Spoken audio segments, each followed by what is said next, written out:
নবীনদের নিয়ে নিউজরুম চালানো ইব্রাহিম আজাদ পারবেন দেশ চালাতে, মন্তব্য প্রবীণদের। হতাশায় পুরো নিউজরুম। ব্যতিক্রমী অভিযোগের তীর এবার বিপ্লব শাহরিয়ারের দিকে। জন্ম দিলেন নতুন বিতর্কের। অভিযোগ আনলেন পান্না ও সাজেদের অফিস হাকিম। মুখোমুখি অবস্থানে রিপোর্টার, প্রডিউসার, উত্তপ্ত এডিট প্যানেল। আত্মরক্ষার্থে ভিডিও এডিটররা ছুটছেন ক্যান্টিনের চিপাই। আসসালামু আলাইকুম। অখিল পোদ্দার আমন্ত্রণ জানাচ্ছি অন্তরালের ২১ সংবাদে। শুনছিলেন শিরোনাম। এছাড়াও সংবাদে আরও থাকছে নিউজরুমের সিরিয়াল ইফতিজারকে নিয়ে বিশেষ প্রতিবেদন।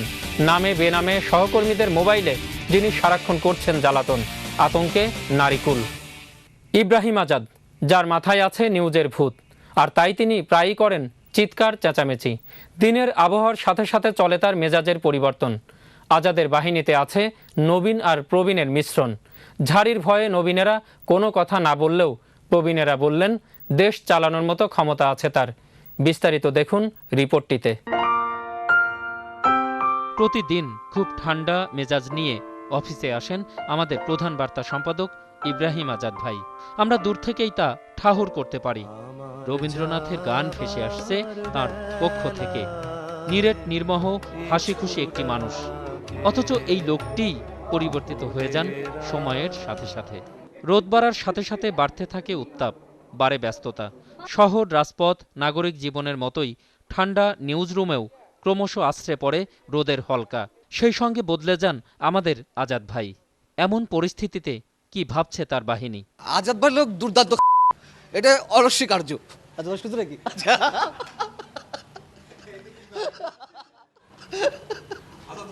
শেষ বিকেলের ফিকে রোদ যখন প্রকৃতি থেকে বিদায় নেয়, তখন উত্তাপের পুরোটা যেন ভর করে ইটিভির সেন্ট্রাল ডেস্কে। গরম হতে থাকে নিউজরুম। আজাদ ভাইয়ের তখন সে কি মেজাজ! তার চেহারা থেকে ঠিকরে পড়া রাগের ঝলকানিতে ব্যস্ত হয়ে পড়ে পুরো নিউজরুম। আর রিপোর্টারদের কেউ কেউ নেংটি ইঁদুরের মতো পালাতে থাকে গর্ত বরাবর। 10 তলার নিরাপদ আশ্রয় ক্যান্টিনে বাসা বাঁধে কেউ কেউ।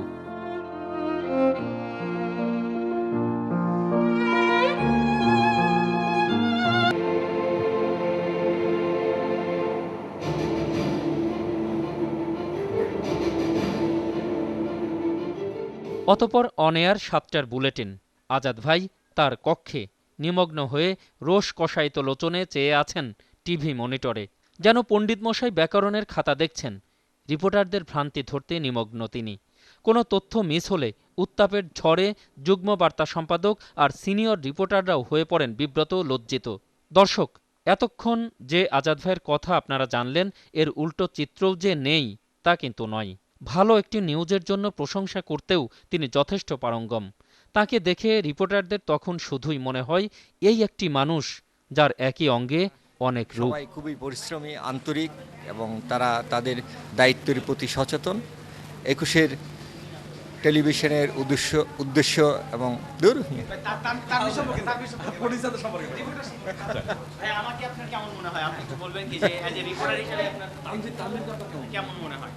তানভীর তো ফাঁকিবাজ। প্রডিউসাররা খুবই ভালো,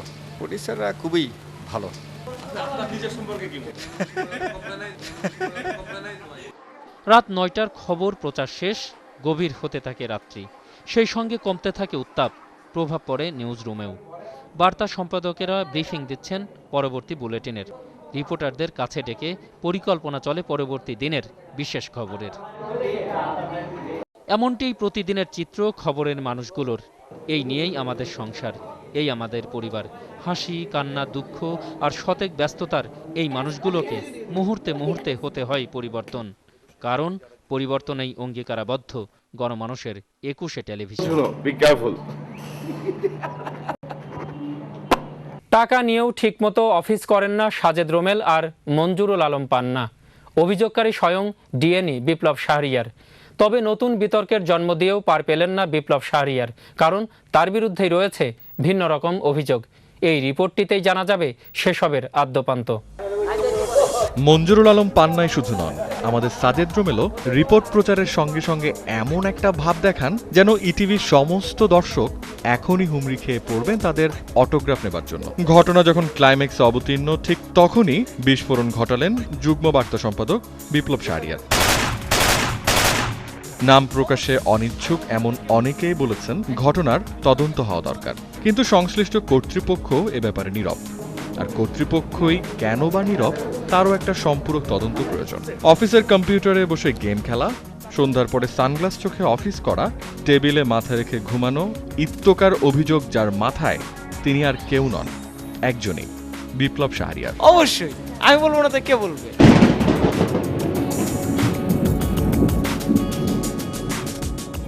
ন্যাশনাল ডেস্কের ইনচার্জ রঞ্জক রিজভী, এবার তার বিরুদ্ধে অভিযোগ উঠেছে গভীর রাতে সহকর্মীদের মোবাইলে ফোন করার। আরও অনেকেই তার বিরুদ্ধে অভিযোগ করলেও ভয়ে ক্যামেরার সামনে কথা বলছেন না নারী সহকর্মীরা। ইভটিজিং সংক্রান্ত রিপোর্টে দেখুন বিস্তারিত। এবার পাল্টে গেছে অভিযোগের ধরন। গভীর রাতে মেয়ে সহকর্মীদের টেলিফোনে উত্তপ্ত করায় ইটিভি ন্যাশনাল ডেস্কের ইনচার্জের বিরুদ্ধে তদন্ত নেমেছে ইনহাউস তদন্ত কমিশন। তোমাকে কয়টি লাভ লেটার দিয়েছে রিজি ভাই? ওনার চরিত্র একদম ফুলের মতো। এছাড়াও তার বিরুদ্ধে অভিযোগ উঠে আসে পুরুষ হয়েও মেয়েদের প্রবেশ করে সেখান থেকে ফোন নম্বর সংগ্রহের। তবে তার দাবি সে মোবাইল নম্বর সংগ্রহ করা ছাড়া আর কিছুই করেন না। বিশ্বাস করা কষ্টকর। মোবাইল নম্বর পেয়ে সে ফোন দেয় গভীর রাতে, তাও আবার একই ডেস্কের সহকর্মীদের ফোনে। নিজেকে ক্লিন্টন ভেবে সবাইকে ভাবে। এসব অভিযোগের প্রেক্ষিতে অনুসন্ধানের নামে জনদুর্ভোগ খ্যাত অখিল পোদ্দার। আমি বলেছি যে আমি রাতে ঘুমোতে পারি না, কারণ আমাদের ইনচার্জ ফোন করে যে রোটা এখানে দেখা যায়, সেখানে সব রোটা খালি রোটা। পাল্টাপাল্টি প্রশ্নের ভারে এক একবার এক এক উত্তর বাদীর। আকাশের মতো নারীর মন, চোখে আছে ভালোবাসা কিন্তু ঠোঁটে অন্য কথা। ফুলের মতো। হ্যাঁ, অবশ্যই তার চরিত্র অনেক ভালো। রঞ্জক রিজভী ন্যাশনাল ডেস্কের এ যাবৎ নারী ঘটিত অভিযোগের সামনে আসলেও রিজভী এখনো ধরাছোঁয়ার বাইরে। একেবারে গভীর থেকে গভীর এর ডিলার রিজভী। তার ব্যাপারে অনুসন্ধানে হতাশ অখিলদা নিজেও। আসলেন নুরু ভাই। আগের কোনো অভিযোগ না, এবার অভিযোগ আরো ভয়াবহ। কোনো মেয়ে না, স্বয়ং নুরু ভাইয়ের বউয়ের মোবাইলে রিজভীর হামলা। জনাব রঞ্জক রিজভী, আপনার সম্পর্কে আমারও একটা ব্যক্তিগত অভিযোগ আছে। সেটা হচ্ছে আপনি আমার মোবাইল বাদ দিয়ে আমার স্ত্রীর মোবাইল এত গোপন নাম্বার, তারপর আপনি কিভাবে সংগ্রহ করেন? বিষয়টা আমি যেহেতু ব্যক্তিগত, সুতরাং আমি সংবাদে বা নিউজ জানতে চাচ্ছি না। রসু খাকে চ্যালেঞ্জ করা রিজভী কোনো অভিযোগ আমলে আনলেন না, বরং রসু খার মতো সিরিয়াল ইফটিজার হওয়ার মতো কথাই তার মুখে। আমার বিরুদ্ধে চক্রান্ত করা হচ্ছে, আমাকে ফাঁসানো হচ্ছে। আসলে আমি কোনো অপরাধী না। কার ঘাড়ে কয়টা মাথা রিজভীর বিরুদ্ধে অভিযোগ করবে? সবার বাড়িতেই তো আছে বউ কিংবা শালিকা। ন্যাশনাল ডেস্কে যারা কাজ করেন সেখানে একমাত্র ছেলে রিজভী, সে আবার ইনচার্জ। এখানে যারা কাজ করেন সেই মেয়েরা কতটা নিরাপদ সিরিয়াল ইফটিজার রিজভীর কাছ থেকে? প্রশ্ন পুরো জাতির। দেখি এটা একটু দেখে নিতে হবে। মুক্তি পাওয়ার আগেই অসম্ভব ব্লগ দাঁড়ান একটু, এই স্লোলি।